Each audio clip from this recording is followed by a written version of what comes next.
Hi, I'm Bonnie. I'm 48. I'm the mom. Hi, I'm Gary. I'm 56. I'm the stepdad. Hi, I'm Beth. Our family has been through quite a bit in the past. I was diagnosed with spinal muscular atrophy when I was 6 months old.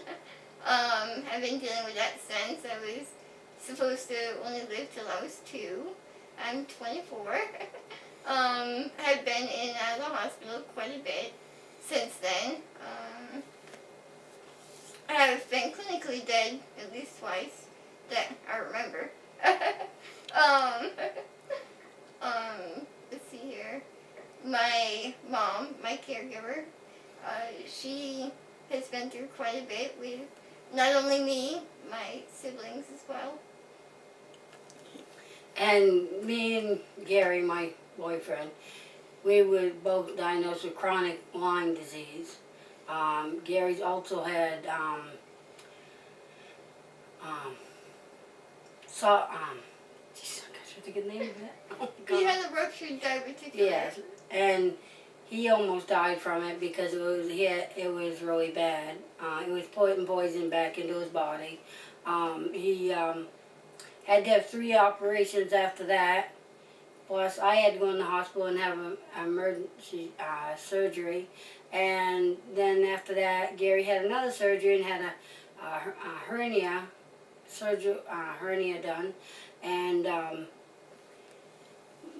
before this, my daughter Misty, which is not living with us, she was diagnosed with lupus, and we almost lost her. So we've been through a lot. Lyme disease got it so me and Gary, neither one of us could work, and it's almost feels like it cripples you in some points. It's very painful.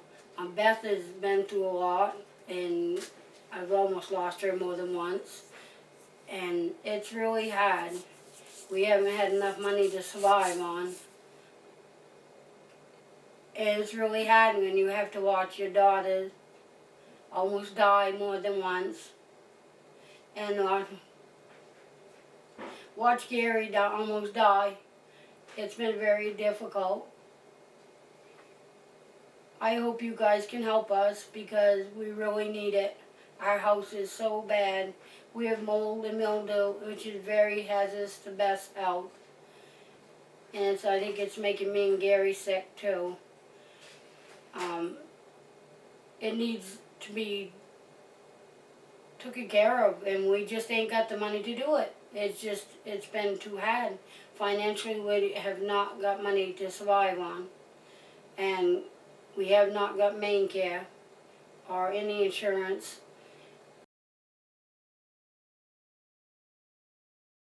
This is the portal lung that she sleeps in, and it has negative pressure, so it pulls her chest out, so her lungs can expand while she sleeps.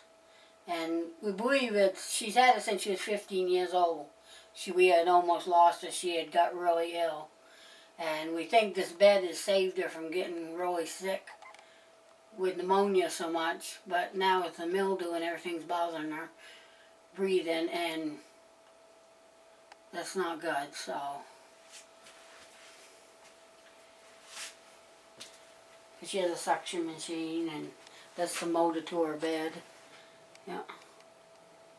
And then she has a breathing treatment machine. And So it's like, she lays here with her head out of this. her head comes out here. We tighten this up around her, and this comes down at night. And then I turn the motor and lock it in like that. And then the motor, I turn that on, and it's like a vacuum cleaner. That's what it sounds like. And it goes beep, beep, beep during the night, and if something messes up, it lets a wicked loud alarm.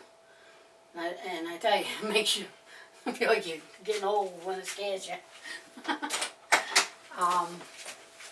Now, does she get repositioned in that at night or anything? Or? Yeah, she wakes up, like, sometimes it'll be maybe once, but sometimes it'll be 2 to 3 times. It depends on her sinuses, if they're running a lot, and it depends if she's sick. Which lately she's had stomach problems with esophagus, and she gets that. Sometimes she can't eat or drink, and if she goes over, you know, we can only let her go so long, and then we have to take her to the hospital because then she needs to be, you know, hydrated because she gets dehydrated because she's not getting enough fluid in her. And if they get caught in her, like one night she had got a bubble in her esophagus when she was sleeping, and she couldn't breathe. And that's the worst feeling to have, is to have your daughter not be able to breathe. And it weren't because she weren't having enough oxygen, it was because that bubble in her esophagus was plugging her up so she couldn't breathe. And so we had to call an ambulance because I have no oxygen here for her anyways, because the state doesn't let you have it because she doesn't need it all the time. So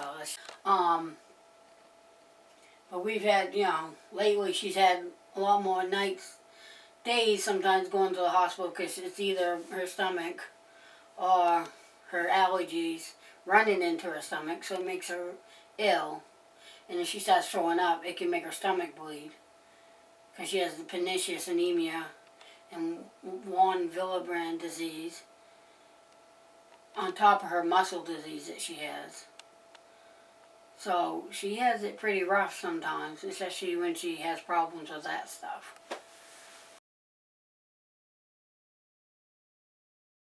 We've had a real wet summer, the wettest summer on record here in Maine.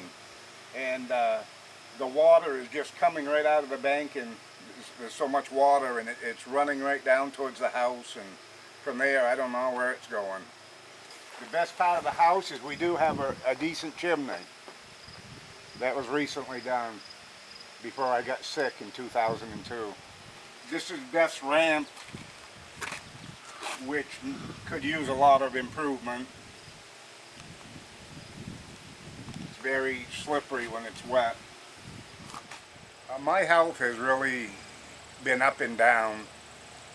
I don't know if you know much about Lyme disease, but it's very, very bad disease. There's so many symptoms, and it's depression really, really sets in.